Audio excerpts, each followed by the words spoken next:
SPT act 1949 अध्याय 2।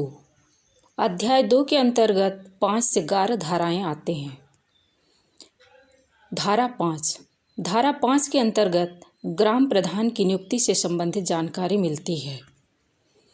ग्राम प्रधान की नियुक्ति किसी खास ग्राम के रैयत या भूस्वामी के आवेदन पत्र देने पर तथा विनिहित रीति से निश्चित ग्राम की जमाबंदी रैयतों में से कम 2/3 रैयतों की सहमति से उपायुक्त उस ग्राम के प्रधान की नियुक्ति करेगा। धारा 6 के अंतर्गत ग्राम प्रधान की मृत्यु हो जाने से संबंधित जानकारी मिलती है। अगर किसी ग्राम का जो खास नहीं है ग्राम प्रधान मर जाए, तब ग्राम का भूस्वामी इस घटना के 3 महीने के अंदर ग्राम प्रधान की नियुक्ति के लिए उपायुक्त को प्रतिवेदन देगा। धारा 7 के अंतर्गत ग्राम प्रधान के कार्य संपादन से संबंधित जानकारी मिलती है। अगर ग्राम प्रधान नियुक्त होने पर ग्राम प्रधान को यह कबूलियत लिखना पड़ेगा कि वह अपने पद के कार्य संपादन में राज्य सरकार के द्वारा बनाए गए नियमों से शासित होगा।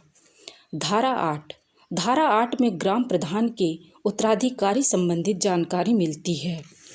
जब कभी आखिरी ग्राम प्रधान के उत्तराधिकारी के अतिरिक्त कोई अन्य ग्राम प्रधान नियुक्त किया जाए, तो ग्राम के भूस्वामी का यह कर्तव्य होगा कि वह नियुक्ति तिथि से 3 महीने के अंदर उसे ग्राम का अधिकारी अभिलेख दे दे।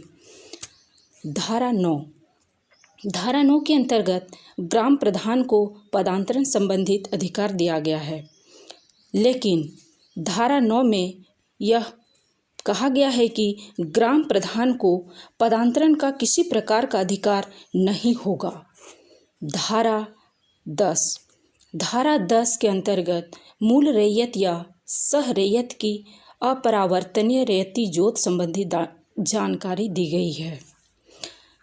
इसमें कोई बंजर भूमि जो मूल रैयत या सह रैयत द्वारा आबाद लायक बनाई गई हो, या कोई प्रति जोत जो मूल रैयत या सह रैयत के अधिकार में पाया जाए, इस अधिनियम से मूल रैयत या सह रैयत की अपरिवर्तनीय रैयती जोत समझी जाएगी।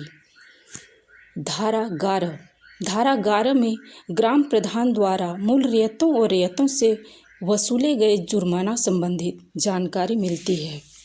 एसपीटी एक्ट अधिनियम के अनुसार ग्राम प्रधान मूल रैयतों और रैयतों पर लगाए गए तथा उनसे वसूले गए सभी जुर्माने प्रधानों की पुरस्कार निधि कही जाने वाली निधि में जमा किए जाएंगे।